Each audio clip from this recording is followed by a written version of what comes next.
पिताजी को अरेस्ट किया गया, उनके लड़के को यहाँ गोली मारा गया, तो मुख्यमंत्री 5 हत्या का आरोप है, मुख्यमंत्री पद से इस्तीफा दे। सरकार की ओर से भी कोई आपसे बात किया है? यहाँ कोई मतलब ऐसा नहीं है कि जो हाँ कंफर्म कर बता सके मेरे को कि ये चीज़ मोमेंट हो पा रहा है। जेवरिया गांव के जो लोग यहाँ पे स्थापित किए गए हैं, जो बाढ़ पीड़ित क्षेत्र से आए हुए हैं, उनको तुरंत प्रभाव से सभी सुविधा मुहैया करवाई जाए। जो गलती जल्दबाजी में योगी आदित्यनाथ बनने के चक्कर में सम्राट चौधरी जी ने की है, उस गलती का खामियाजा अब पूरी भारतीय जनता पार्टी को सूद समेत चुकाना होगा। महापंचायत में जुटे हैं, अलग अलग जगहों से लोग आए हैं। हमारे साथ भरत के छोटे भाई मौजूद हैं। महापंचायत में कहाँ कहाँ से लोग आए हैं, कौन कौन लोग हैं, थोड़ा उनके बारे में भी आप बताएं। पूरे देश से आए हैं, पूरे इस इंडिया देश से आए हैं और हमारे समर्थन में खड़े हैं। इस बात का बहुत आभारी रहूँगा मैं पूरे देश की जनता से। और कुछ देर पहले यहाँ गौरक्षा दल के लोग भी मंच पर जी। मौजूद थे, प्रशांत किशोर भी। जी, उन्होंने आश्वासन दिया है, बोला है यहाँ पे, यहाँ तो मैं था नहीं, अभी आ रहा हूँ। तो ये बताएं, आज सुबह जब खबर आई कि जो डीएसपी थे, एसडीओपी थे जगदीशपुर के, उन्हें भी सस्पेंड कर दिया गया है, और इससे पहले कल जो रात खबर आई थी और हमने आपसे बात भी की थी कि सब पर एफआईआर भी दर्ज हुई। जी, हुआ तो है, हुआ है, एक्शन हुआ है। अब क्या आगे क्या मांग है? लगातार जो आप लोगों की मांग है वो धीरे धीरे पूरी होती जा रही है। अब आगे क्या मुख्य मांग है? अब यही है कि 302 का दफा लगाया जाए, उनको जेल में डाला जाए। प्रशासन द्वारा इनको सुरक्षा दिया जाए, और साथ में जो हत्या हुआ है, जो कि इनकाउंटर का नाम मत दीजिए आप लोग, जो चला रहा है इनकाउंटर है, इनके परिवार को पहले सुरक्षा दिया जाए, और साथ में इनको मुआवजा भी दिया जाए, क्योंकि इनका परिवार का देखिए तो ये छोटे भाई हुए, इनका स्थिति, इनका तो बड़ा भाई एक साया उठ गया है ना, अब ये क्या करेंगे?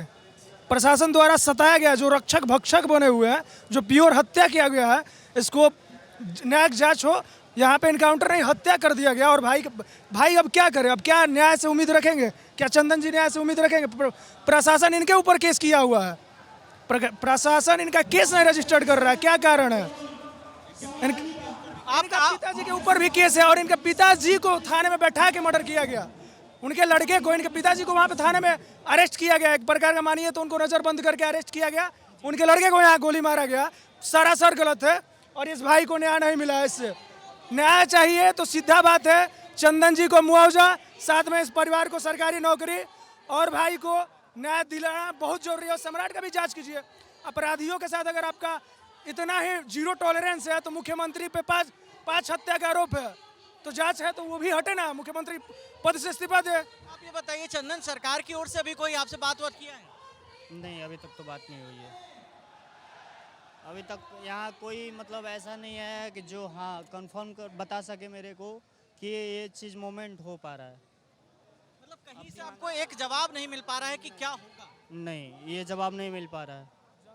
आप चाह रहे हैं कि यहाँ पे जो अभी गांव वालों पर केस दर्ज है, आपके परिवार पर दर्ज है, वो केस भी रद्द किए जाए? जी, रद्द किया जाए। लेकिन उसमें अभी तक कोई आपको अपडेट नहीं मिला? नहीं, कोई अपडेट नहीं है हमारे पास। ठीक भाई, आप कहाँ से आए हैं? मैं दिल्ली से आया हुआ हूँ, और ये चंदन तिवारी जी हैं, शहीद भरत तिवारी जी के छोटे भाई हैं, और इनकी माताजी का, पिताजी का, पूरे परिवार का ये मानना है कि ये जो भाजपा सरकार ट्रांसफ़र खेल रही है, इससे हम संतुष्ट नहीं हैं। हमें सीधा एक्शन चाहिए।